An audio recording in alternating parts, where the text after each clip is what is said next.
I wanted to start this video on a light note and show off a free live 2D VTuber model that you guys can use right now. I'll leave a link in the description if you want to try it out for yourself. I think it's adorable. It's called a star fart. It's quite literally the most joyous thing I've ever seen. But unfortunately, I don't feel like it's appropriate to use that model for this video because we have some very heavy-hitting news. This is Yozora Mel. They are part of Generation 1 of Hololive. They have been with this company for 5 years. However, if you scroll down to the bottom of this wiki, you will see that she has in fact been terminated for leaking information from the company to third parties. Or at the very least, that is what Cover is alleging. Now, you're welcome to pause to read this entire statement if you would like to, but I'm just going to quickly summarize. Judging from the wording here, this feels like it was very sudden, and you can really feel that this isn't something that they wanted to do, and they still have a tremendous amount of respect for their talent. And there's also mention here that even though she was terminated, they claim it was with agreement from the talent. They're going to be shutting down her YouTube channel at the end of February this year. Now, Mel did go ahead and make a post on her own Twitter, and I'm very appreciative to the JP friend who translated the statement. She admits that she engaged in, quote, thoughtless behavior. She claims she discussed and resolved the issue with management, and that they have given her permission to publish this letter. And the rest of it is really just an apology where she apologizes for her actions. Now, I do have to admit, because I don't speak Japanese, I'm not very familiar with this talent specifically, but I do have to say, I do still know of her because she is one of the founding members of Hololive. This is huge news. Losing one of the OGs in the industry is absolutely massive, so understandably, the community is very upset. And I think part of the reason this termination is hitting particularly hard is just because of how sudden it was. I mean, this is a talent who had many plans for 2024. There was really no warning that anything was going wrong.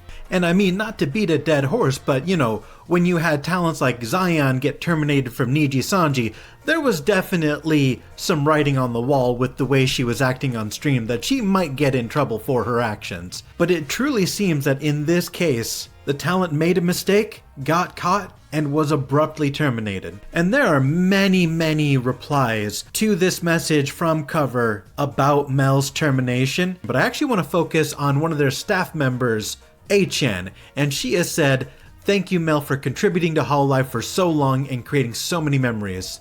Going through all of these JP tweets from all the staff, all of her friends, it really does seem that she was beloved by everyone, which is why I am so confident that this was probably a mistake. I know it's unpopular to speculate, but I really have to just get this off my mind.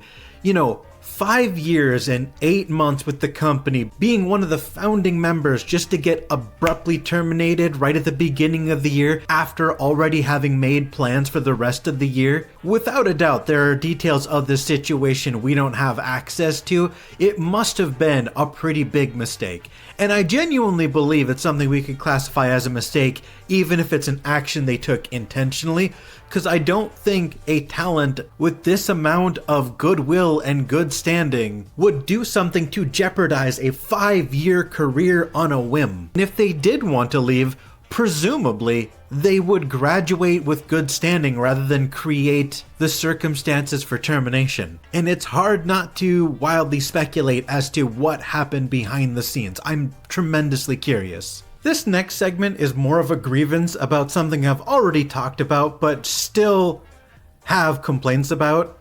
You guys remember in the previous video where I was complaining about the response to Pumpkin Potion's year-end clip compilation, and we had a shit ton of responses like, finally a design that's not generic, finally someone that's being creative, blah blah blah blah blah. I keep seeing this take everywhere I go, like with Circle Tunes going, who are some VTubers that aren't sexualized anime girls with big hubba wubbas? Now, obviously this post is from like January 4th, it's ancient, people have already gotten mad at it and gotten over it by this point. People are upset that everyone is calling VTubers just generic big titty anime women, which sure there are plenty of, but by God, you can really tell that from looking from the outside in, most people have just the absolute worst opinion of VTubers because a lot of the really talented and cool and original people just don't get as much spotlight. I think that part of the issue is that if you go on YouTube and you kind of just put in VTuber,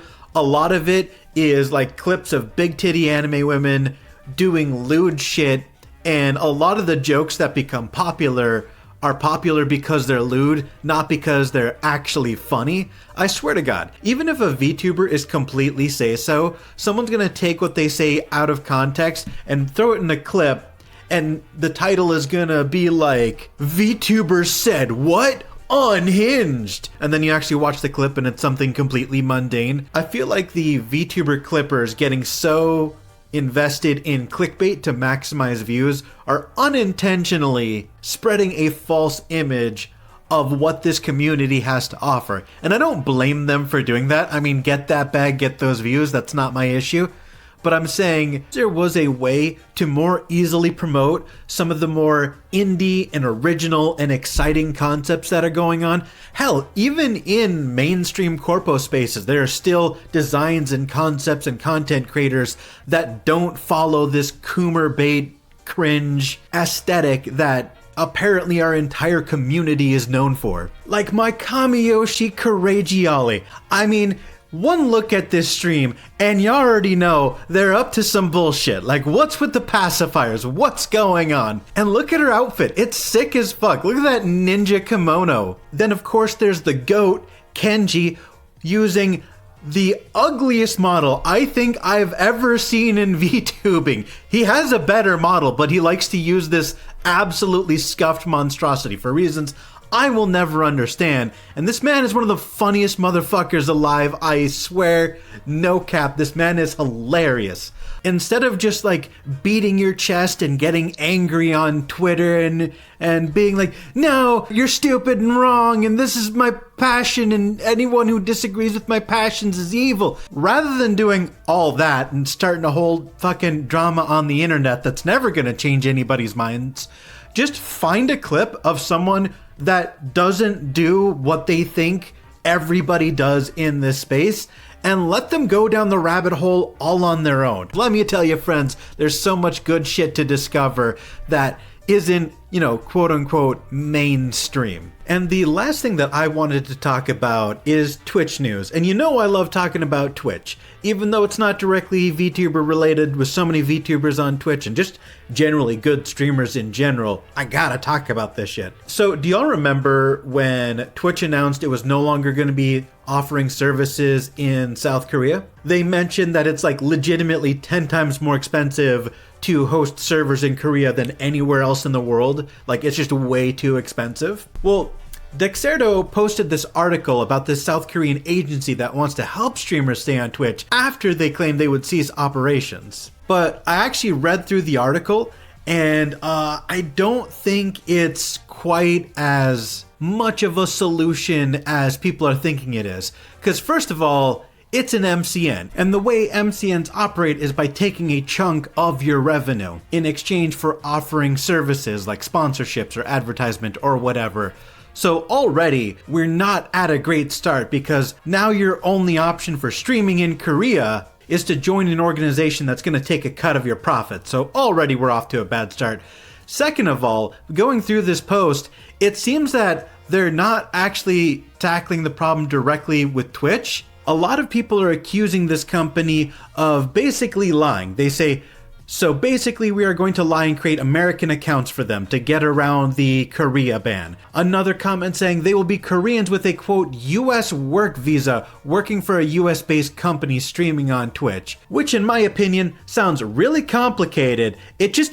My general gut feeling is that this doesn't feel like the silver bullet that's going to save Korean streamers. This feels more like a company springing up out of nowhere to capitalize on the desperation of Korean streamers who use Twitch as their primary source of income. And there's been so much bad press for MCNs in the past where these MCNs have predatory practices where I don't trust it. Personally. Listen to me guys, Twitch is starving for cash right now. They got away with the 70-30 split with their top creators. They got rid of streaming in Korea. They're trying to shove as many ads as possible down your throat. They had massive layoffs. This company is starving for cash. I really don't think Twitch is sustainable. Now, they'll probably limp along for a couple more years. Sure, I'm not saying that this is the death of Twitch, but like, come on, guys. I know Twitch is a superior streaming experience, but YouTube is just a lot more consistent at this point. And if you're a Korean streamer, rather than joining a company that's sprang out of nowhere conveniently to help you with the problem that just arrived, only to send you through this complicated bureaucracy of getting a visa so they can get a hold of a percentage of your revenue, just stream on YouTube. I know losing a chunk of your audience migrating from Twitch to YouTube is scary, and I know it's gonna be a hard pill to swallow, but eventually, if you're a good content creator, you will eventually build back up that audience.